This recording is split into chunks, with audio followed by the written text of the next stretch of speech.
Shiva is one of the most complex and powerful figures in Hindu mythology. He is known as the destroyer, but his destruction is not chaos. It is clarity. It is the fire that ends illusion, the silence that dissolves falsehood. It is the clearing of what no longer serves, so something new can emerge. He is the master of endings, not to punish, but to purify. Often he is shown in deep meditation, still as stone, yet vast as the sky. High in the Himalayas, he sits in silence, not separate from the world, but holding it from within. He is not distraction. He is presence. From this stillness, his power flows, like a hidden current beneath calm waters. And yet, Shiva is not only stillness, he is also the dancer, the cosmic dancer. His dance is called the Tandava. It is not performance, it is creation and destruction made visible. It is the pulse of time, the breath of the cosmos. Every movement of his arms sets a world in motion. Every step is the turning of an age. Galaxies spiral in his rhythm. Stars are born and fade in his grace. Form arises, dissolves, and returns, again and again. In one hand, he holds a drum, Damaru. Its beat is the beginning. It is the first vibration, the call of existence. In another hand, he holds fire, not to burn in anger, but to transform. He lifts one hand in blessing, Abhaya Mudra, offering protection, calm, and the courage to see truth. His other hand points to the earth, reminding us all that rises must return. His third eye rests in the center of his forehead, closed most of the time. But when it opens, illusion cannot survive. That eye sees not appearances, but essence. It sees through all masks. It reveals what is real. From his matted hair, the river Ganga flows. She descends from the heavens, wild and unstoppable. Shiva receives her. He lets her spiral through his locks, softening her descent, guiding her with compassion. Without him, her force would destroy the world. With him, she becomes grace. His body is covered in ash, not decoration, but reminder. All forms pass, all names fade. Ash is what remains when the ego burns away. Around his neck coils a serpent, still, silent, alive. He does not fear it. He wears it, a symbol of transformation, of the energy that sleeps within, coiled and wise. He wears no crown. He owns no palace. He sits outside time, in caves, in storms, in silence. Shiva is the god of wild places, not only those in forests or mountains, but those deep inside us. He is the cry beneath grief, the stillness beneath rage, the release after resistance. He breaks what binds, but only so we can see what is eternal. And yet, he is not apart from love. His consort is Parvati. She comes to him not as servant, but as equal, with tenderness and strength. She brings balance to his stillness. He brings depth to her warmth. Together they are Shakti and Shiva, energy and awareness, the dance and the witness. Their love is not a story, it is a symbol of the meeting of opposites, of union within.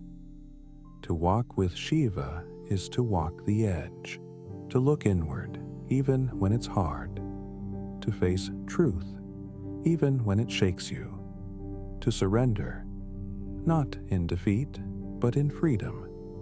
He teaches that nothing is forever, that to let go is not to lose, but to return to the source, to the space before name, to what is real. Shiva's destruction is not an ending, it is a beginning in disguise, a doorway, a breath, a remembering. In Hindu mythology, the divine is not only male, the goddess is just as present, just as powerful, just as sacred, but in a different way. She is Shakti. Shakti is not just a goddess, she is energy itself, the breath that moves creation, the pulse behind thought, the fire behind will. She is the force of becoming. Wherever there is movement, wherever something transforms, Shakti is there. Without her, nothing breathes, nothing flows, nothing awakens. The gods may see, but without her, they cannot act. Shakti is not separate from the divine masculine. She is its mirror, its root, its activation. Consciousness is the observer, but Shakti is the experience. Consciousness is the mountain. Shakti is the wind that dances around it. Together they form the whole.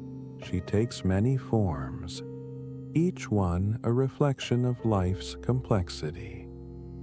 As Parvati, she is strength in softness. Born of the mountain, she meets Shiva not in fear, but in stillness. She does not chase. She waits, and by her waiting, she pulls him closer to the world. She turns silence into love, distance into devotion. Together they create balance, stillness and movement, silence and sound. As Durga, she is the warrior. Clad in red, riding a lion, she appears when the world forgets its center. When no god can stop the chaos, she steps forward, not with rage, but with calm fury. She holds weapons in many hands, but her face remains composed. Her eyes see clearly, and they do not flinch. She is the mother who protects, and the destroyer who restores. When demons rise, Durga rises higher. As Kali, she is pure intensity, wild, unfiltered, the storm that comes when illusion refuses to die. She does not ask permission. She arrives, dancing on the chest of Shiva, not in mockery, but in awakening. Because even awareness must remember. She wears a garland of skulls, each one a symbol of ego shed, identity burned. She teaches that death is not the end, it is the gate. Kali frightens because she is honest. She shows what we hide, and loves us anyway. As Lakshmi, she becomes abundance, not just in gold, but in peace, in gratitude, in beauty that heals. She brings prosperity, but not greed, comfort, but not indulgence, She is the sweetness that reminds us this life is sacred. As Saraswati, she flows as wisdom, the voice behind poetry, the silence behind the song. She does not shout, she whispers. She holds the vaina, and every note she plays is a thread between thought and knowing. She teaches that truth is not loud. It is clear. These forms, Parvati, Durga, Kali, Lakshmi, Saraswati, are not separate beings. They are one energy, one feminine presence moving through different seasons of life, sometimes soft, sometimes fierce, always true. Shakti is worshipped not only in temples, but in every act of creation, in every birth, in every choice, in every act of love. To feel her is not to believe in a goddess. It is to feel your own aliveness, your own power to change, to hold, to release, to become. Shakti is not far. She is within, in the breath, in the blood, in the fire at the base of the spine. She is the pulse beneath the world, and the silence waiting beneath your name. In Hindu thought, the universe is not made of one world, but many. These worlds are called lokas. They are not planets, not distant stars, but realms of experience, dimensions of awareness, reflections of the soul's unfolding journey. They exist not just in space, but in the texture of consciousness. Some are high, filled with light, clarity, and peace. Others are dense, heavy with confusion, shadow, and forgetting. But all are connected. Each is part of the sacred pattern, a layered universe within and without. There are 7 higher lokas, each one a different octave of truth. At the top is Satya Loka, the realm of truth. Here Brahma dwells, not as ruler, but as presence, as the silent center from which all clarity flows. In Satyaloka, time moves like breath, slow, gentle. Nothing is hidden, nothing is rushed. Below that are Tapasloka, Janaloka, and Maharloka, realms of rishis, sages beyond form. They live in light, not matter. They do not speak, they radiate. Their knowing is not taught, it is felt. It vibrates through silence, like heat rising from stone. Then comes Svarga Loka, the world of joy, of gods and celebration. Ruled by Indra, this is a heaven of myth. It shines with gold and song. Desire fulfilled, wishes granted. But even this world is impermanent. Even joy, when clung to, becomes longing. Next is Bhuvar Loka, a realm between the seen and unseen, where energy dances and the subtle threads of karma are woven. Here live the spirits between births. Here move the forces that whisper through intuition and dream.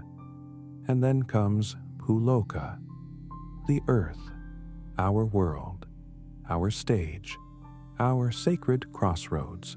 It is said that only here in Bhuloka is true transformation possible, because here we forget, and because we forget, we can choose to remember. Here the soul wears a name. Here it feels hunger, joy, fear, wonder. Here it learns. Bhuloka is not lesser. It is powerful, because it is temporary, because it is real. Beneath Bhuloka lie the 7 lower lokas: Atala, Vitala, Sutala, Talatala, Mahatala, Rasatala, Patala. These are not punishments. They are realms of contraction, states where light dims and desire dominates, where the soul sleeps beneath its own weight. Here, the mind clings, the heart closes, the self forgets its origin. But even in the deepest shadow, a spark remains. There is no place in this cosmos where the divine is absent. The lokas are not physical destinations. You cannot fly to them. You feel them. You pass through them with thought, with breath, with awareness.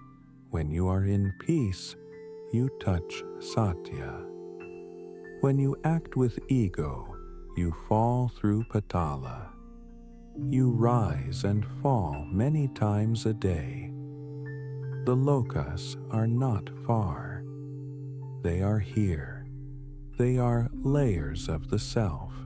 To understand them is to understand that this world is not flat, but layered, textured, alive. And so are you. In Hindu mythology, time is not a straight line. It does not rush endlessly forward. It breathes. It unfolds. It returns. Time moves in cycles, vast, elegant, and eternal, like the rise and fall of breath, like the waxing and waning of the moon, like the rhythm of waking and sleep. This cycle is called the Wheel of Time, and within it, 4 great ages unfold. These are the yugas. Each yuga holds a different frequency of truth. Each one reflects the soul's journey through clarity, effort, forgetting, and rediscovery. The first is Satya Yuga, the age of truth, the golden dawn. In this age, Dharma, the natural order, stands tall and complete. There is no need for rules because all beings act in harmony, with the earth, with each other, with themselves. There is no deception, no greed, no fear. The world is luminous, still, balanced. In Satya Yuga, the heart knows the way. Silence teaches. And the divine is not distant. It is everywhere, clear as morning light. It is not just a time long gone. It is the soul's memory, the original innocence, the seed we carry within us, even now. Then comes Treta Yuga. The light dims slightly. Truth still breathes, but no longer effortlessly. People begin to act from will instead of wisdom. Dharma still stands, but on 3 legs now, not 4. Rituals arise to reconnect with what once flowed freely. Kings appear. Power structures form. The Ramayana unfolds. It is an age of striving, of honor, ideals, and sacrifice. People seek what they once simply were. Then arrives Dvapara Yuga, the age of duality and doubt. Here, Dharma grows unstable. Truth scatters into fragments. The mind becomes louder than the heart. Knowledge expands, but wisdom fades. War grows. Voices rise, but silence is forgotten. The Mahabharata lives in this age. Its battles, its betrayals, its brilliant teachings buried in shadow. Here, truth still exists, but it must be searched for, through layers of smoke and sorrow. And finally comes Kali Yuga, the age we live in now. It is the age of forgetting, of speed, of noise, of disconnection. Dharma stands on one leg. Truth hides behind illusion. Desire multiplies. Attention fractures. Technology climbs. But the soul feels lost. In Kali Yuga, the outer world is dense, but the inner spark burns with potential. It is said that in the darkest age, even a small light shines brightest. Transformation here can happen quickly, because suffering becomes a mirror, and the longing for something real intensifies. But these yugas are not just historical eras. They are also inner states. When you live in truth, you are in satya. When you strive for clarity, you walk through treta. When you struggle with doubt, you pass through dvapara. And when you feel lost in noise, you taste Kali.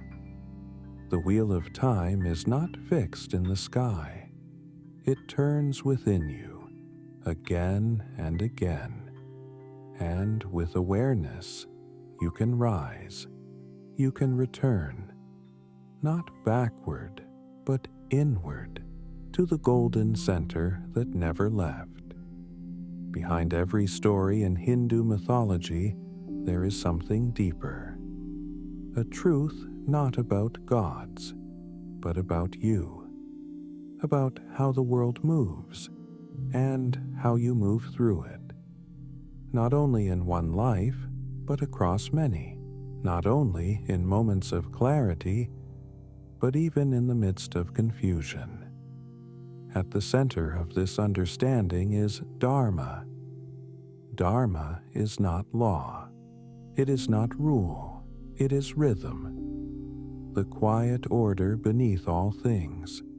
The way a bird knows how to fly. The way fire knows how to rise. The way water knows how to flow. Dharma is the nature of rightness. Not because someone says so, but because it feels aligned. The sun rises, the river curves, the tree grows toward the light. Each follows its own nature.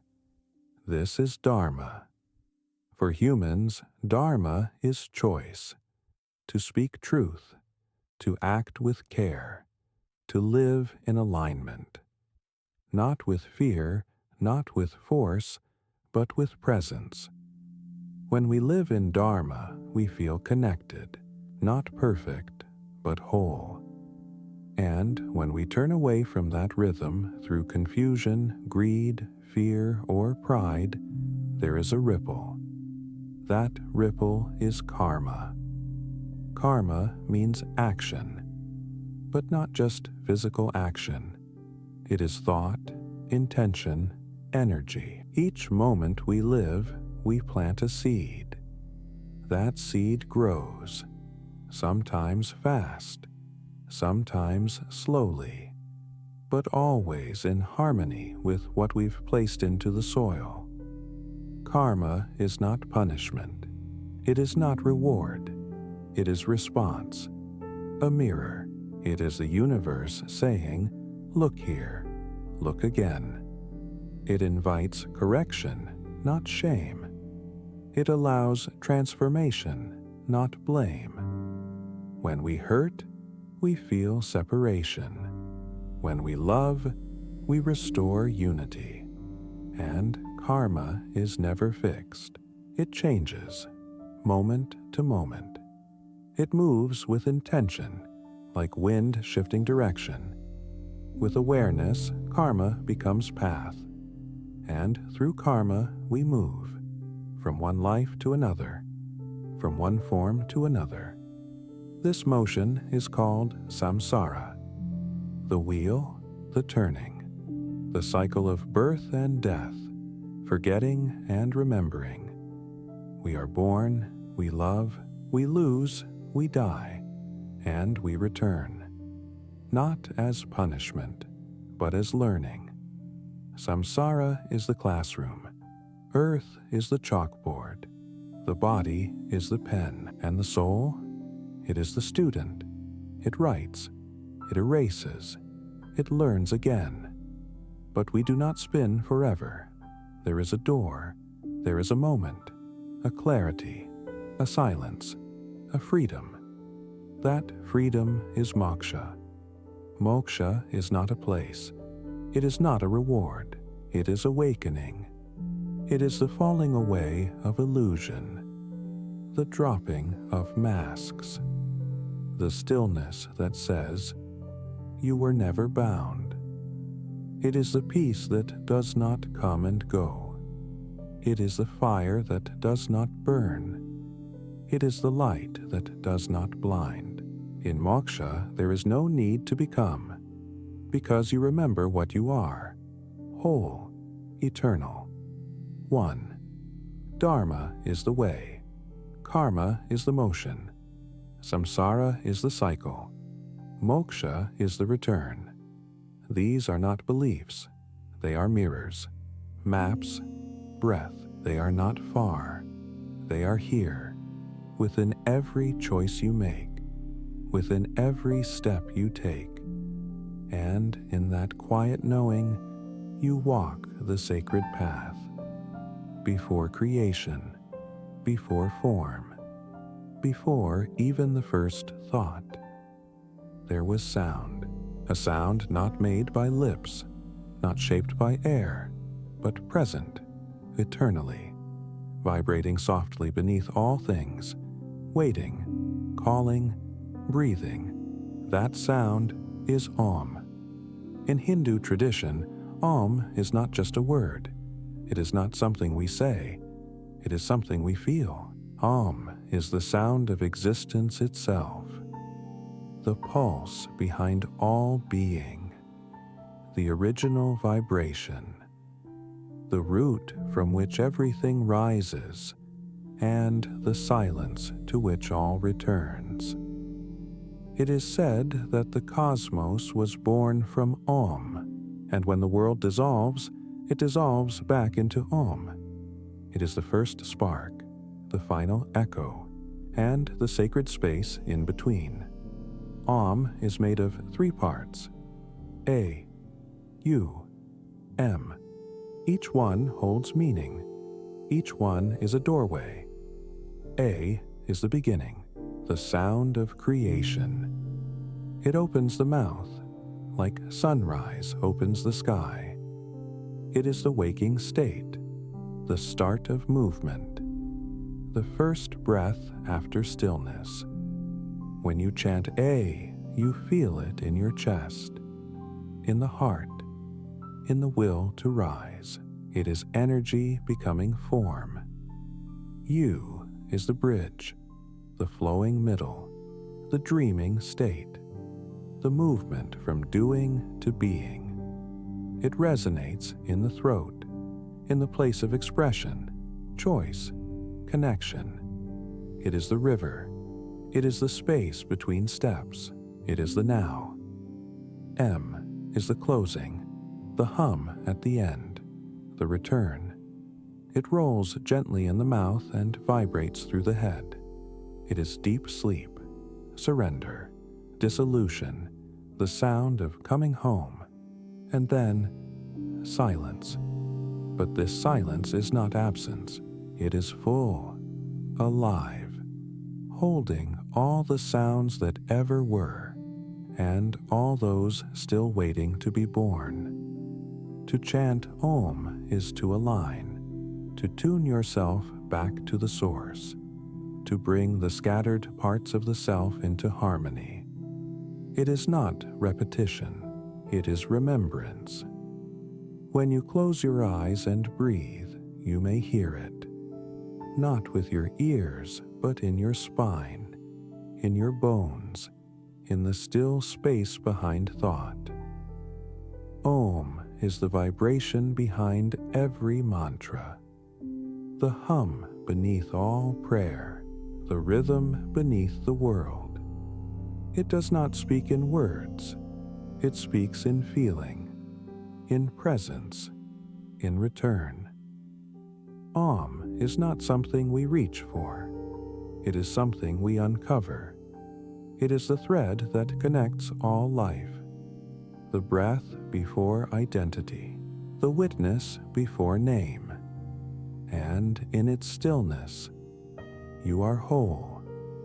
In Hindu symbolism, the serpent is not a threat.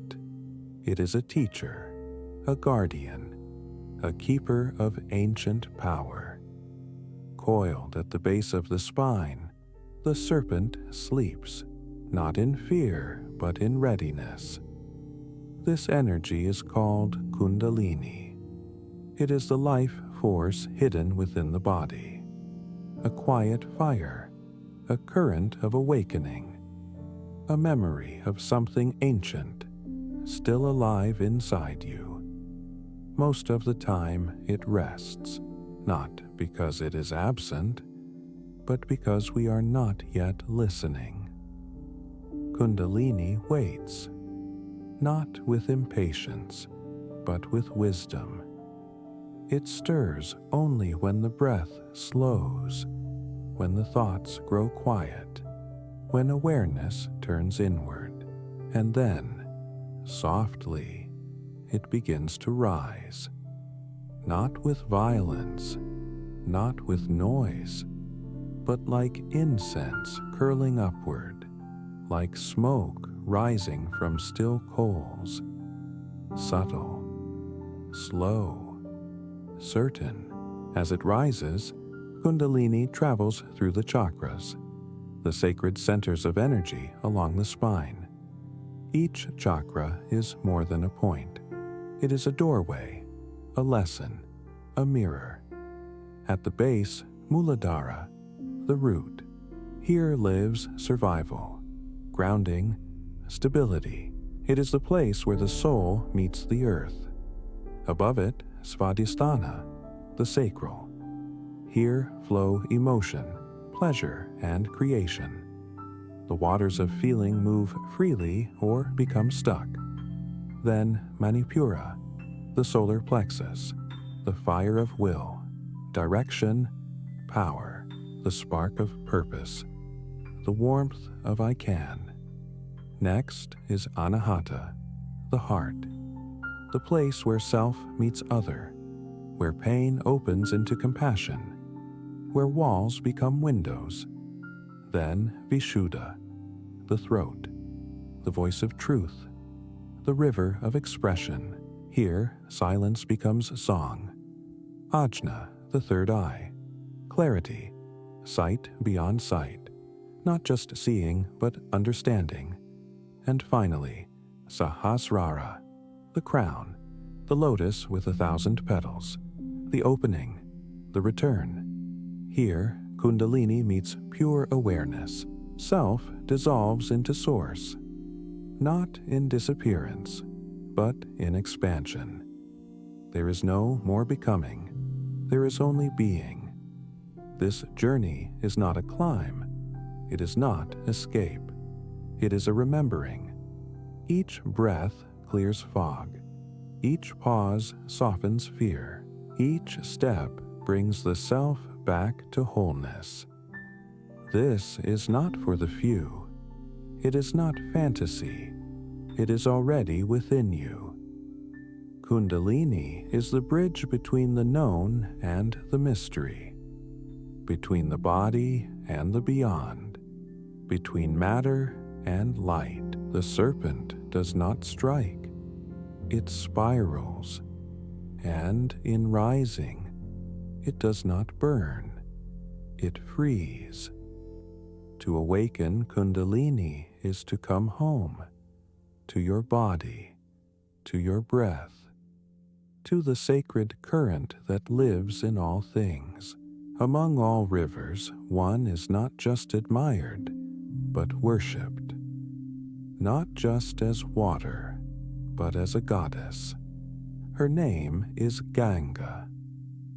In Hindu tradition, Ganga does not begin on earth. She flows from the heavens, from the feet of Vishnu, where she first touches divinity. She is not born from rain or mountain, but from grace. When the time comes for her to descend, her force is too great. She is divine motion, pure and unbound. If she were to fall directly onto the earth, her power would destroy it. So Shiva steps in. He catches her in his matted hair, long, wild, woven with silence and stars. There she coils, she rests, she listens, and only when he softens her current, only when he turns thunder into rhythm, does she reach the ground below. This is not only a myth, it is a teaching. Even the sacred must be received with humility. Even light must move gently when it enters the world. Ganga is not just water. She is memory. She is forgiveness. She is compassion in motion. Her flow is not just physical, it is emotional, ancestral, cosmic. Her waters cleanse the body, yes, but more than that, they cleanse time. To bathe in Ganga is not just to wash, it is to remember, to return to something older than self, to dissolve into something greater than story. She flows through mountains, sharp, ancient, whispering. She winds through cities, loud, restless, seeking. She touches the feet of temples and the ashes of the dead. She carries prayers. She carries loss. She carries the names of the forgotten. And still she flows.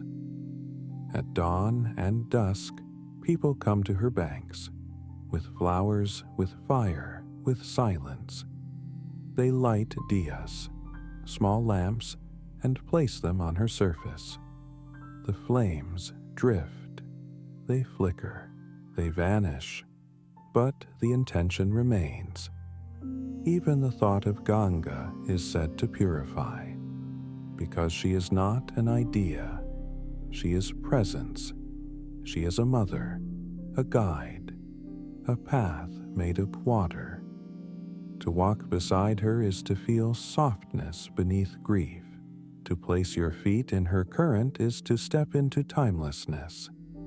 She teaches. What flows, heals. What surrenders, endures. What gives, grows. And to follow her is not to leave. It is to return to your origin, to your source, to the silent heart of the world. Among all the gods of Hindu mythology, one is often called first. His name is Ganesha. With the head of an elephant and the body of a human, Ganesha is instantly recognizable. But behind this gentle, strange, joyful form lies a deep current of wisdom. He is the remover of obstacles, the opener of paths, the guardian of sacred beginnings. Whenever something important begins, a prayer, a journey, a commitment, a life, Ganesha is called, not because he grants luck, but because he clears space. He doesn't just open doors. He shows us how to walk through them. He reminds us, begin not in haste, but in stillness. Act not from noise, but from clarity. Each part of Ganesha's form is a message. His large ears remind us to listen, not just to voices, but to silence. To listen before we speak. To pause before we push. His small eyes teach focus. to see what's real beneath illusion, to look inward, to notice the truth behind appearances. His round belly holds all things. It holds joy and sorrow, success and failure, fear and peace. It shows that we are not meant to be perfect, but whole. One of his tusks is broken, a sign of sacrifice, a sign that beauty and wisdom often come with loss. He used that broken tusk to write the Mahabharata. Pain became purpose, and what was lost was transformed. He rides a mouse, tiny, quiet, unseen, the most unlikely mount for a god, and yet perfect. The mouse represents the smallest parts of ourselves: desires, doubts, habits, fears, the things we often overlook. Ganesha does not destroy them. He rides them. He transforms them into movement. Because the greatest obstacles are not outside us. They live within. Doubt, fear, attachment, impatience, the belief that we are not enough. Ganesha removes what blocks, but only after we are willing to see what we've built. He clears paths, but invites us to take the first step. To call upon Ganesha is to return to yourself, to take a breath, to feel your feet on the ground, to honor the space between ending and beginning. He reminds us, true beginnings start not with action, but with presence, and that every journey is sacred when it begins in stillness. In the vast ocean of Hindu mythology, there is one god who returns again and again. He is Vishnu, not to rule, not to conquer, but to preserve, to restore balance when the world forgets itself. Vishnu is the sustainer, the silent strength behind harmony. When Dharma, cosmic order, begins to falter, he descends. These descents are called avatars. The word avatar means to descend. It is not escape from the divine. It is the divine entering form, not as thunder, but as presence. Each avatar comes with a purpose, a reflection of what the world needs at that time. Together, 10 major avatars are remembered. They are known as the Dashavatara, the 10 forms of Vishnu, each one a ripple in time, a mirror for the soul, a lesson for the age. The first is Matsya, the fish. When a great flood threatens to erase all life, Vishnu appears as a giant fish. He guides a boat carrying the seeds of future creation. It is the myth of preservation, of saving what must endure. Then comes Kurma, the turtle. When gods and demons churn the ocean of milk to obtain Amrita, the nectar of immortality, the mountain they use begins to sink. Vishnu becomes a turtle, solid, still, immense, and holds the mountain on his back. He teaches us, support is sacred. Even unseen strength matters. Next is Varaha, the boar. The earth has been dragged into the depths by a demon. Vishnu, as a boar, dives into darkness, lifts her on his tusks, and brings her back to light. Power here is not brutal. It is grounded, devotion with teeth. Then Narasimha, half man, half lion, A demon has gained a boon. He cannot be killed by man or beast, inside or outside, day or night. Vishnu becomes the in-between, neither one nor the other. He appears at twilight, on a threshold, and with a roar of truth ends the tyranny. Narasimha is not wrath. He is fierce compassion. He arrives when no logic can save us. Fifth comes Vamana, the dwarf. A wise king becomes too proud. Vishnu appears as a tiny monk, asks for 3 steps of land, and then grows. With 1 step, covers the earth, with another the sky, and with the 3rd, places his foot on the king's head. This is the lesson of surrender. True humility opens space for the divine. Next is Parashurama, Rama with the axe. He comes not to destroy the world, but to destroy arrogance. He clears the earth of corrupt rulers, leaving space for renewal.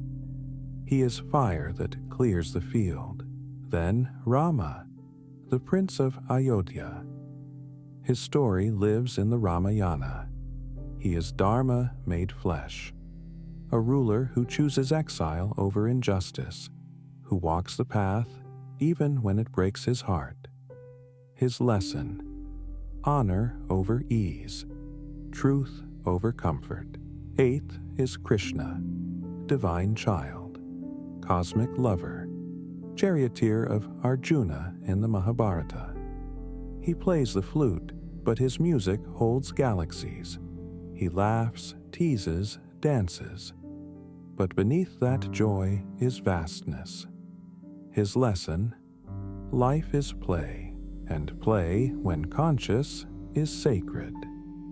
9th is Buddha. Yes, in some traditions, the Buddha is seen as Vishnu's avatar. He comes not with weapons, but with silence. He turns the eye inward. He teaches compassion as strength.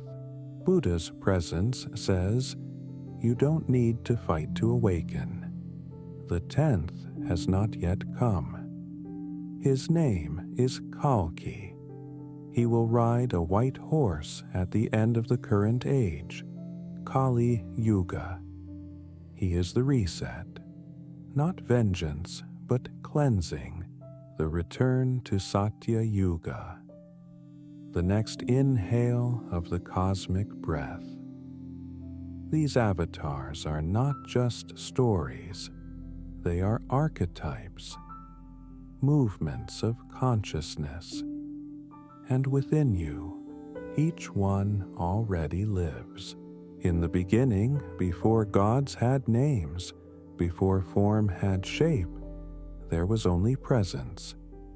It was not male or female, not light or dark, not something or nothing. It was everything. This cosmic presence is known as Purusha, not a god, but the soul of the universe, the silent witness, the whole before division. From Purusha all things emerge: the stars, the wind, the rivers, the breath, the questions and the ones who ask them. In one of the most ancient hymns, the Rig Veda says, Purusha is 1,000 heads, 1,000 eyes, 1,000 feet. He surrounds the earth. He extends beyond it. And then he offers himself. From his sacrifice, creation is born. His mind becomes the moon. His eyes become the sun. His breath becomes the wind. His mouth becomes the fire.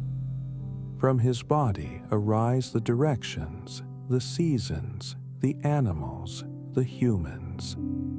This is not destruction. It is transformation, from unity, diversity, from stillness, motion, and from that first motion a form appears, a god.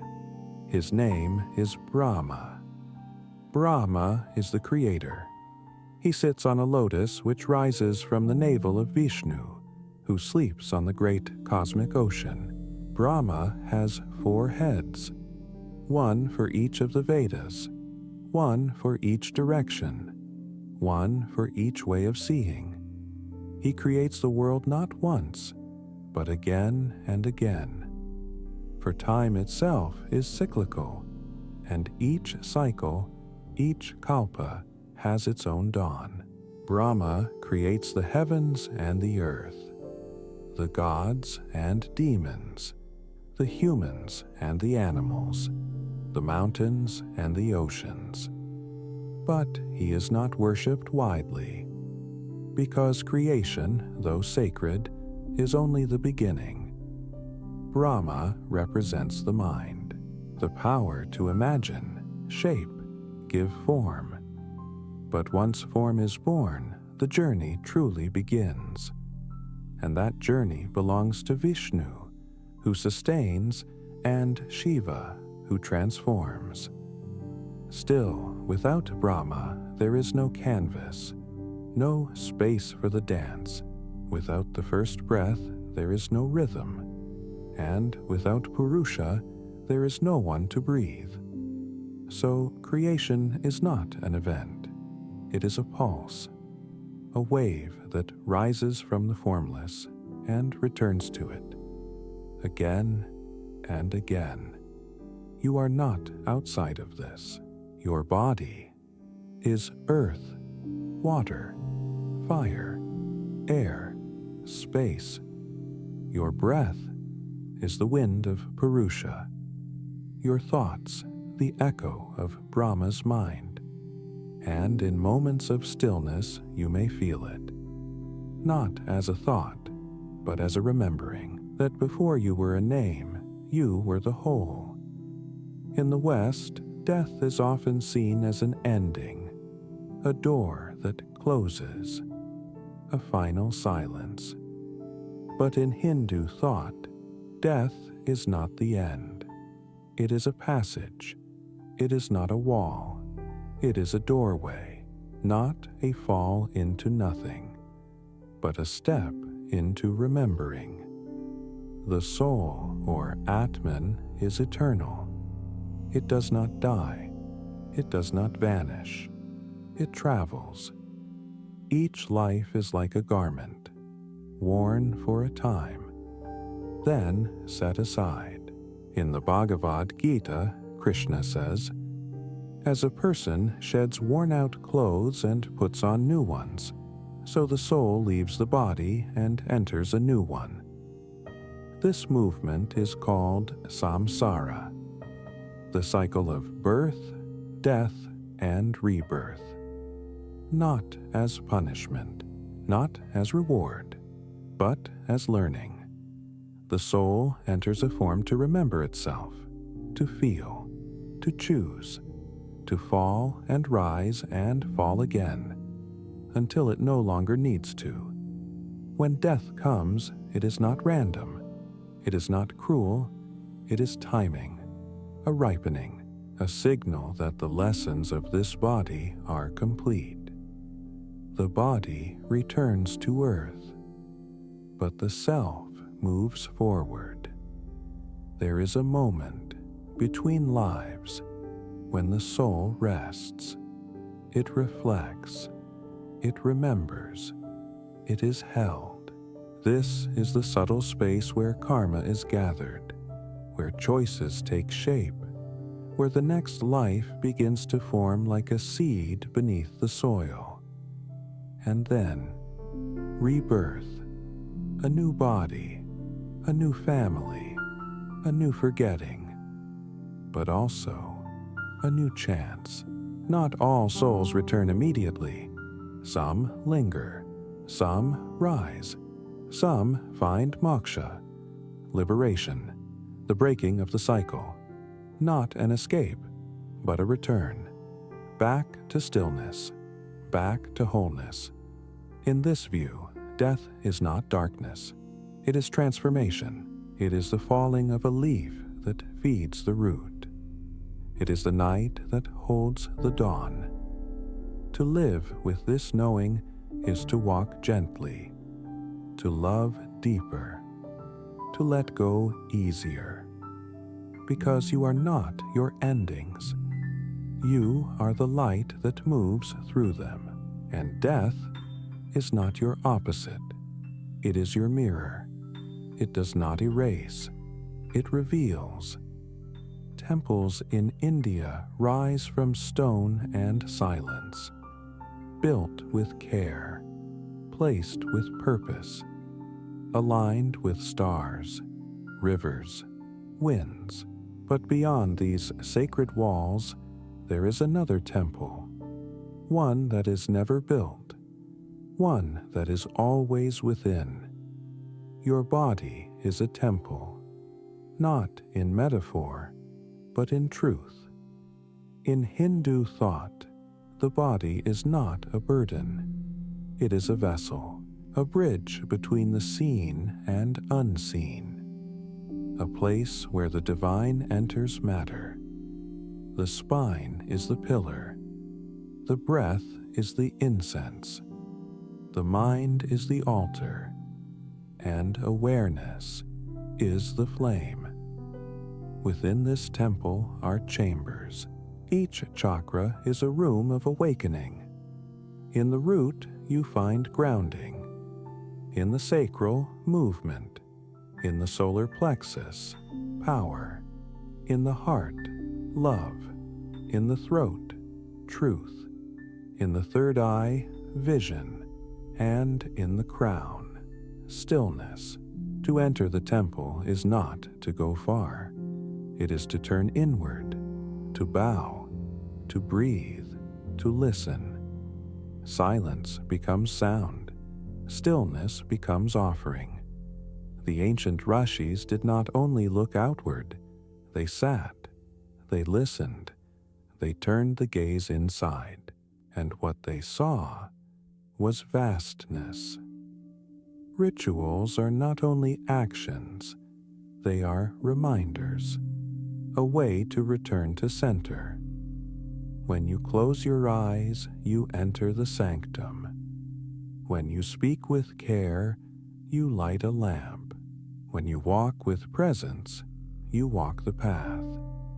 The gods may dwell in statues, but they also dwell in the quiet between heartbeats. The inner temple has no roof, no priest, no wall. It waits, always open, always sacred. And when you sit with yourself, fully, gently, truly, you do not visit the divine. You remember that you have always been home. Long before words became stories, there were sounds, sacred sounds, born not from thought, but from silence. These are mantras. A mantra is not a sentence. It is not a spell. It is a vibration, a shape of sound that touches something deeper than language. In Sanskrit, man means mind, and tra means tool. A mantra is a tool for the mind, not to control it, but to soften it, to focus it, to bring it home. Some mantras are long and poetic, others are single syllables, but all carry frequency, weight, rhythm. When chanted, a mantra moves through the body. It shapes the breath. It calms the nervous system. It aligns energy. It does not need belief to work. It works because it moves. The most ancient mantras are not created. They are revealed, heard by rishis in meditation, felt, not composed. One of the most sacred is Gayatri, Om Pur Bhuva, Swa, tat savitur varenyam, bhargo devasya dhimahi dhiyo yona prachodayat. It calls to the sun, not just as star, but as source of consciousness, a prayer to awaken inner light. Another is simple, soham, I am that. With each inhale, so. With each exhale, ham.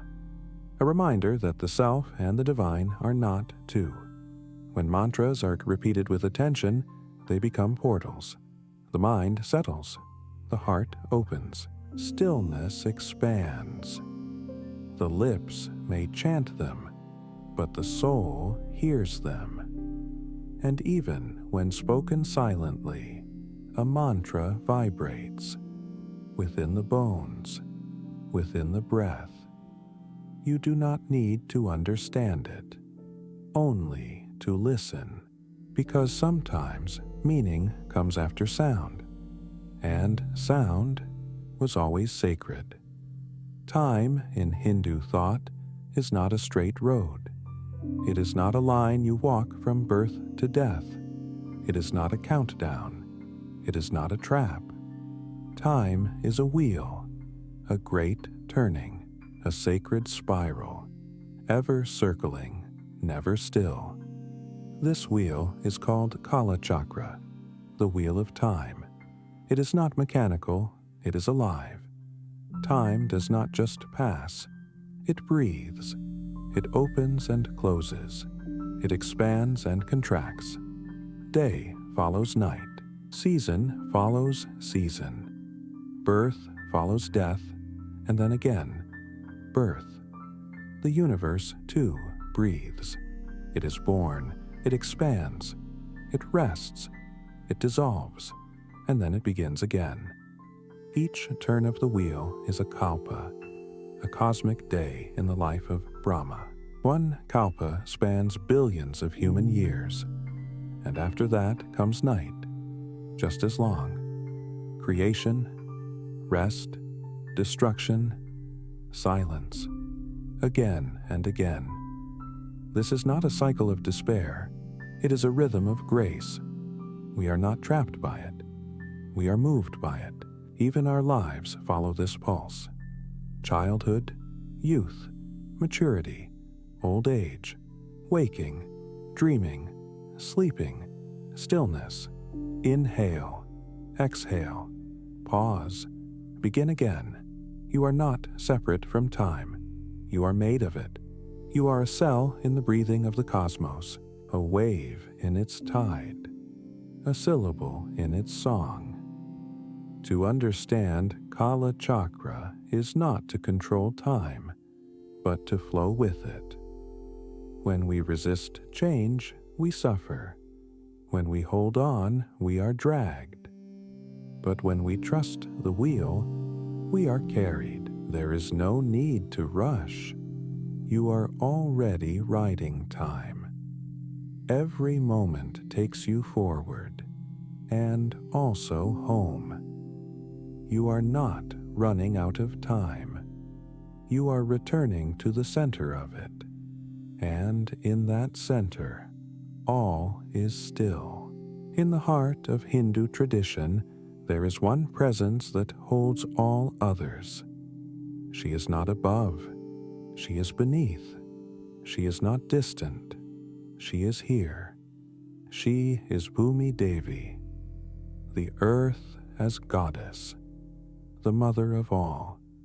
She does not need a throne. She is the throne. She is the ground we stand on, the womb from which we rise, the arms that cradle us in sleep and in death. Bhumi Devi is not myth. She is mud between your toes. She is grain in your bowl. She is warmth under your feet. She is home.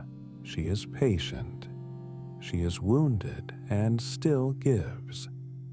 She holds our weight and never asks us to shrink. In stories, she appears silently. She watches. She absorbs.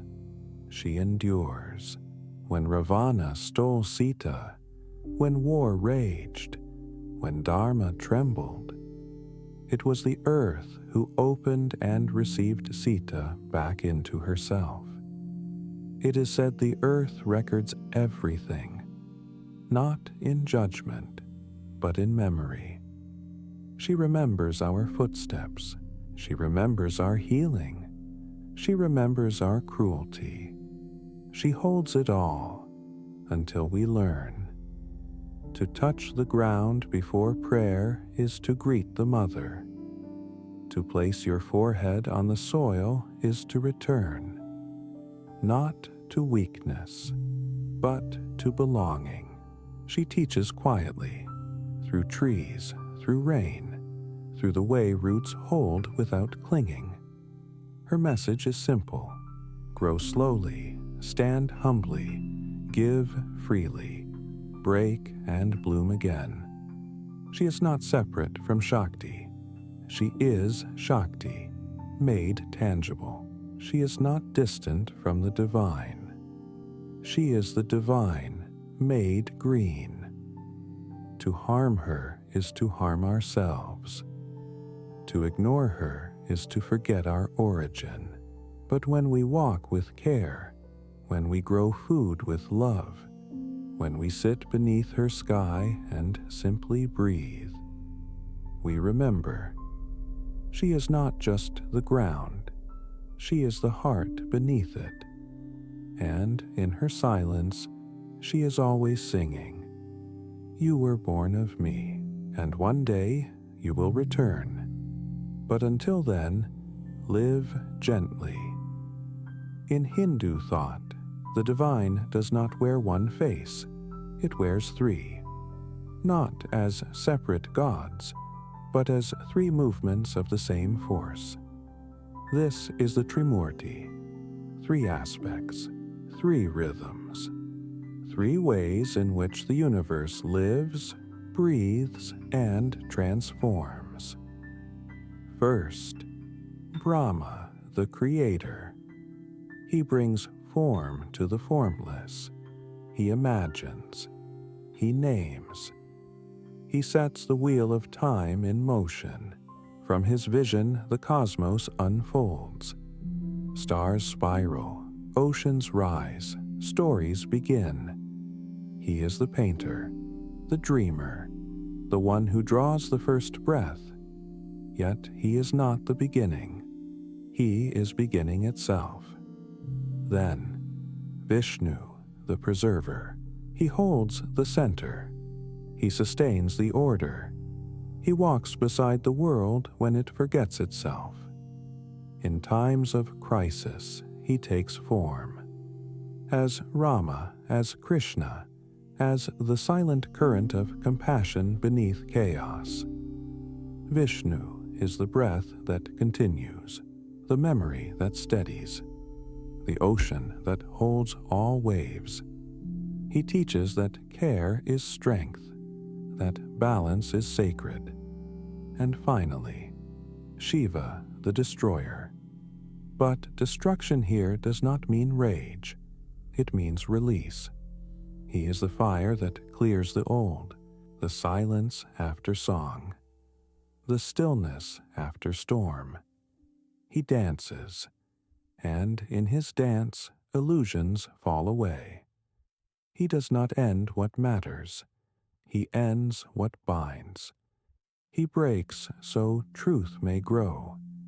He dissolves so the soul may remember. Together, they are not three gods. They are three truths, three flows of one source. Brahma creates. Vishnu preserves. Shiva transforms. Birth, breath, becoming. This is not myth. This is the rhythm of your life. Each day you create, you hold, you let go, you think, you care, you change, and within you all three reside. To honor the Trimurti is to see that life is not chaos, it is choreography, and you are already dancing. There is a form of the divine that is both and neither, half Shiva, half Shakti, not side by side, but within one form. This is Ardhanarishvara. Ardha means half. Nari means woman. Ishvara means Lord. Together, the Lord who is half woman, the one who is both, the unity of opposites, the merging of force and stillness, movement and presence, sound and silence. On one side, Shiva, the stillness, the void, the watcher beyond time. On the other side, Shakti, the pulse, the becoming, the womb of creation. He wears ash, she wears red. He holds the trident, she holds the lotus. Together they are not split, they are whole. This form does not speak of duality, but of balance. Masculine and feminine are not roles, they are rhythms. Shiva without Shakti is awareness without movement. Shakti without Shiva is energy without direction. But together, they become the dance. This form teaches us something rare and needed, that within each of us there is both. We are strength and surrender, clarity and emotion, structure and flow. To know yourself is to honor all your parts, even the ones you've hidden, even the ones the world told you to silence. Ardhanarishvara is not a myth to observe. It is a mirror. It says, you are not meant to be one thing. You are the meeting of opposites, and in that meeting, you are sacred. To walk this path is not to choose between forces, it is to hold both with grace. Why does the divine create the world? Why stars, oceans, time, and thought? Why suffering, joy, memory, and forgetting? In Hindu philosophy, there is a word, Lila. It means play, not in the sense of triviality, but of freedom. The universe is not built like a machine.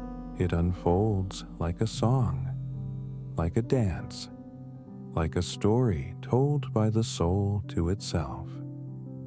Lila is the divine play, the dance of the one becoming many, of the formless becoming form.